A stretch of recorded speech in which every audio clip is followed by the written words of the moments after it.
What up, YouTube? You already know.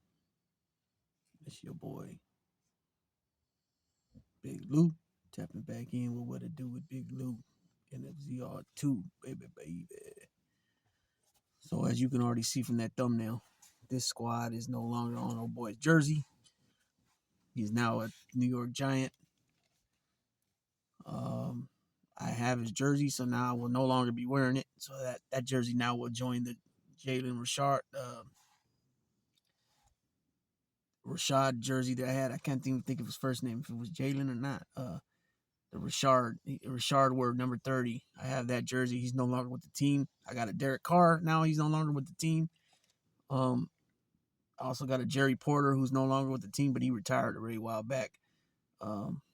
So now the only active players that I have is Jacobs and Crosby.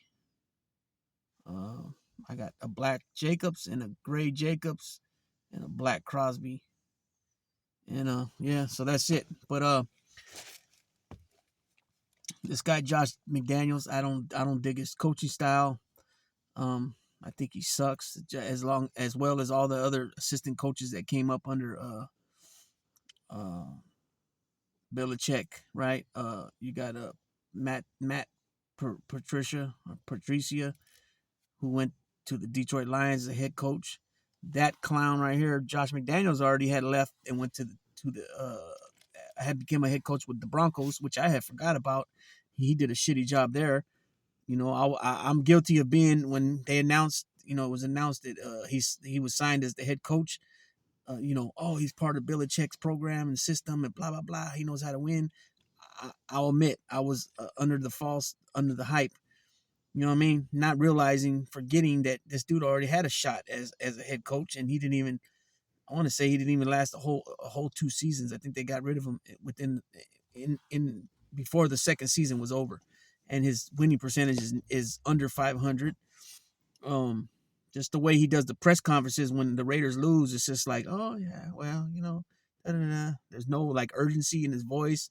There's no like concerned or any type of demand in his voice that we're gonna work on this, we're gonna do better, we're gonna get it right. It might take some time, but we're gonna get it right. It's just like, oh yeah, okay, yeah, oh yeah, and he giggles a little bit here and there. You know what I mean? And I think that's because he knows his job secure. Because the fact is that if I'm not mistaken, the Raiders are still paying, I believe, Gruden, and if they're not, then they just somehow settled it recently, not too long back. But I honestly believe that, and the last GM they had, honestly believe that they can't move on from Ziegler and this dude McDaniels, because they would owe them some guaranteed money, and then they'd have to hire the new set, right? A new combination of a GM and head coach, and Davis can't afford it. You know what I'm saying? Davis, I was gonna say Al. Mark Davis is a majority owner. He probably only owes 50%. I mean, excuse me, 51, 52% of the team. And he might not even own that. He might only own 40%. He's still majority. Whatever it is, he's the majority. That might mean that he owes 40% of the team, and then the other 60% is divided amongst 5, 6 people or 4 people. So he's just the majority owner. The Raiders aren't a rich franchise. You know what I'm saying? They don't have a ton of money like, say, the Dallas Cowboys or even the 49ers or the Patriots now. You know what I'm saying? Which is kind of weird because, well, it's because the fact that they, I would think, because they got so many owners that majority owner and all the other owners. But the Raiders got a ton of fans. I mean, you see when they go elsewhere to play on road games, there's a lot of Raider fans there. You know what I'm saying? So anyways, so this dude now, Derek Carr wasn't re-signed. They didn't trade him. Well, he had a no trade clause anyways, but I don't even think they attempted to try to trade him. They ended up getting 0 for him, right? They just gave him an extension at the beginning of the season. Now they trade off Darren Waller, who's like, when he's healthy, he's one of the best fucking tight ends in the league. I mean, he's right up there with Kittle. He's right up there with Kelsey.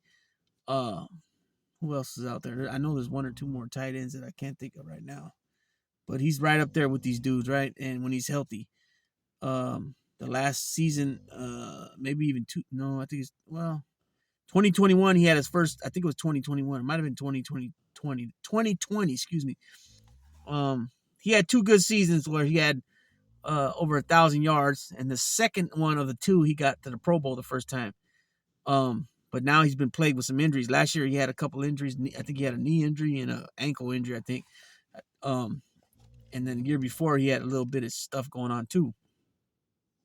And then he has a little bit of history with like weed, I think, dirty weed tests or something like that. And that's what the Raiders were known for back in the day. They would pick up guys that were either considered over the hill, too old, or they're guys that were having issues, like Matuzak and Alzado and dudes like that. You know what I mean? Where they would come to the Raiders, play, and then play their best football with the Raiders. You know what I'm saying? So, anyways, so between Carr and Waller, they got 100th pick. They got 100 pick out of this shit that they had owed to them by the Kansas City Chiefs in a trade with somebody. I can't even think who it was now. Well, let me see. Let me see if I can. Darren Waller trade. Let's see. I had it earlier, but let me see. So the Giants acquire Pro Bowl tight end Darren Waller, and this dude was given an extension too, in $51 million. Okay, so Giants traded the 3rd round pick they acquired in the Kadarius Toney trade with the Kansas City Chiefs. The New York Giants have traded for Vegas Raiders Pro Bowl tight end Darren Waller in a blockbuster move that gives an immediate jolt to their offense. Waller has been rumored to be in trades dating last year when the Green Bay Packers almost landed him in the Davante Adams deal. You just hear that? Davante Adams deal, but they didn't get him. And Davante and Darren, along with Hunter Renfrow, are all lining up together when the Raiders come out of the huddle going forward in the offense in the series. You know what I'm saying? But the fucked up thing was Davante got off and he got his, but Waller and Renfrow were injured most of the season. You know what I mean? Anyways, now the Giants capitalize on the 6'6", 255-pounder by sending the 3rd round pick they acquired from the Kansas City Chiefs in the Kadarius Toney trade this past season to the Raiders. The Giants didn't waste a 1st round pick on Toney after all. Waller had 4 years left on his deal with the Raiders, but the Giants are only guaranteed to pay him $11 million for the 2023 seasons, as there is an opt-out clause after this year. Let's see. Daniel Jones he also agreed to a contract extension. Waller agreed to a 3-year, $51 million extension.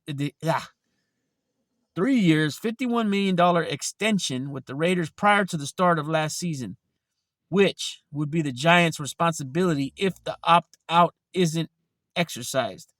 After securing quarterback Daniel Jones for the next 4 seasons, the Giants knew that they had to get him more pass catchers. While Isaiah Hodgins and Darius Slayton did well last season, Jones was missing that top target throughout the year. The Giants may still add a top receiver, but Waller enters this offseason as a dynamic pass catcher who can realistically line up anywhere. Waller has, however, dealt with injuries these past 2 seasons, which has stymied his usual production. He landed on the IR last season with a hamstring strain that was bothering him throughout training camp. In 2021, ankle and knee sprains forced him to miss time as well. Let's see. The Giants will hope that Waller can stay healthy and produce as he did in the 2019 and 2020 seasons, the latter being in his first Pro Bowl selection. He totaled 1,145 yards with 3 touchdowns in 2019 and 1,200 yards with 9 TDs in 2020. So, Hunter Renfrow also signed an extension in the offseason for about I think it was $34 million. I'm not sure how many years. And he's been rumored that they want to move him too. And so I think it seems like this dude doesn't want anybody that's already established, such as a superstar. He wants them to become that after he gets there, it seems like. And it's looking like he's trying to move all the good pieces that we have there so he can create and pick up guys, and him and Ziegler working together, picking up players that will produce and all that, but make it look like it was, oh, McDaniels and Ziegler got this guy. You know what I'm saying? That's what I think. Not to mention, the Derek Carr situation. I seen a few players. I seen it written a few different times with the players. They wouldn't say the player's name because the players wanted to stay anonymous. But that this a-hole McDaniels made Derek Carr think that he had his back all along. Through everything. But when it was all said and done, he really didn't, and he threw him under the bus and then benched him the last 2 games, which was stupid. Because here you are paying this dude all this money. But I know why he did. In the end of the day, they did it because if he got injured, he's got guaranteed money. So if he gets injured, they got to still pay him all this fucking money. I'm thinking that's part of the reason. But they get Jimmy Garoppolo, which I already, expressed how I feel that's 5 steps backwards because he's not nowhere near as good quarterback as Derek Carr is. Another guy that can't stay healthy. He's fucking injury prone every fucking season. Somebody left a comment that, oh, well, he's a bridge quarterback. Okay, he's a bridge quarterback, but I don't want the motherfucker. You know what I mean? And, I was like, why don't they draft a young dude and leave Stidman back there in the meantime, somebody who knows McDaniel's offense, who's not afraid to run, this and that. And it was said, well, you can't just throw a rookie out there to play, which does make sense. You can't. Nah, you can, but it's meaning you can't because he's not going to work out because you don't know the offense that well, whatever. So, basically they're saying is that, yeah, he's going to be the quarterback for a minute, bridge quarterback. He might not even be there the whole season. They might move on from him before that. I don't know, man. I don't want the dude. You know what I mean? But then somebody brought up to my attention, look, Jim Plunkett was injury prone. Jim Plunkett started with the Patriots, then he went to the Niners, and then he went to the Raiders. Same way what's going on with Jimmy G. So, man, if that was the case, oh yeah, that would be nice. You know what I'm saying? To go from the Patriots to the Niners, an injury prone quarterback, and then come to the Raiders and win a Super Bowl as a wild card. You know what I mean? Matter of fact, win 2 Super Bowls, and that was, if you don't know, refer back to my video about Jim Plunkett. He got drafted first pick overall in 1970 or 71 by the Patriots. Then he played with them 7 years or something like that, and then he went to the Niners for a couple seasons, and then he came to the Raiders and won 2 Super Bowls with the Raiders, 1980, 1983. They beat the Eagles. The Eagles. Dick Vermeil was the head coach. That's when they had, what's the name? Oh my gosh, he was an analyst or he was a commentator. Ron Jaworski, something like that. He was the quarterback for the Eagles, and the Raiders whooped that ass. And then '84, they whooped the Redskins' ass, 38-9. Marcus Allen had a ton of yards running. Just kicked ass. You know what I'm saying? So, anyways, this is a little video talking, letting everybody know I'm not happy about what's going on with the Raiders. Darren Waller was one of my favorite players on the Raiders. Offense, it was him, and then Crosby, and Josh Jacobs is right there. Now he's over him. Obviously, he's gone, right? So, just updating y'all what's going on with football. I mentioned, well, not mentioned, but in my mind I was thinking, and I might drop another video after this about some rappers and things like that dying and stuff. But it just I want to finish up the profiles that I started on the sports players from 84 to 92. The 80s. So I got a few more baseball to do, like Reggie Jackson, Carlton Fisk, Alan Trammell, Lou Whitaker. Basketball, Bernard King, Kiki Vanderway. Who else? There's a few other ones. There's a few other ones I can't think right now. And then football.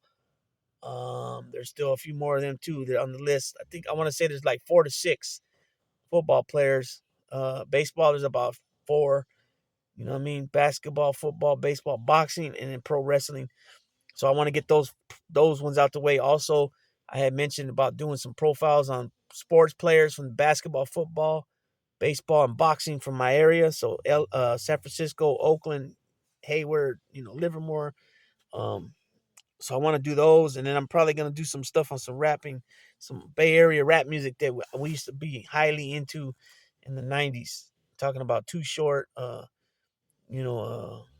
Influence, Young Selsky, EA Ski, E40, Mac Dre, all them type of dudes we used to listen to, 1991, 92, you know, around there. So I might be doing that.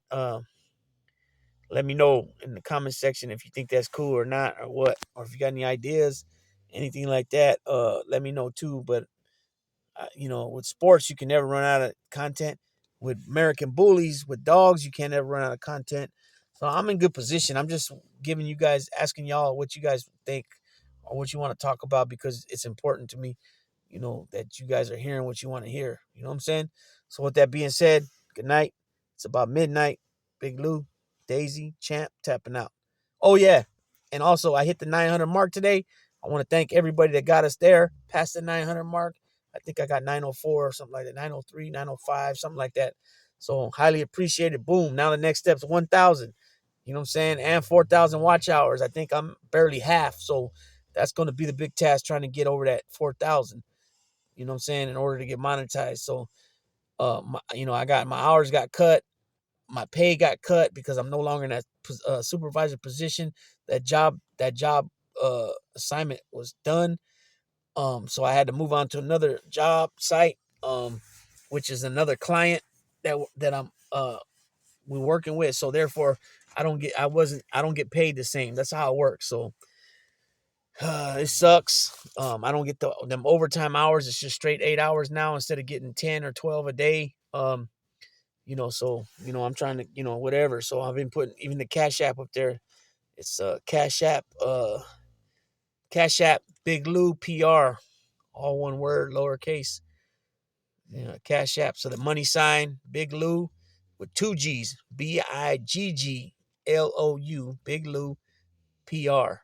That's my Cash App. So if anybody wants to help out with anything, I'll be looking to get basically equipment, better microphone, better lighting, stuff like that. Because this shit ain't cheap, man. I spent a lot of money already on, earbuds and camera. I got a camera, Samsung camera, my laptop, all that. I haven't really used it, but I got to get a better setup, a nice little spot, and then I can, start using the laptop. So anyways, Big Lou tapping out. Good night, everybody.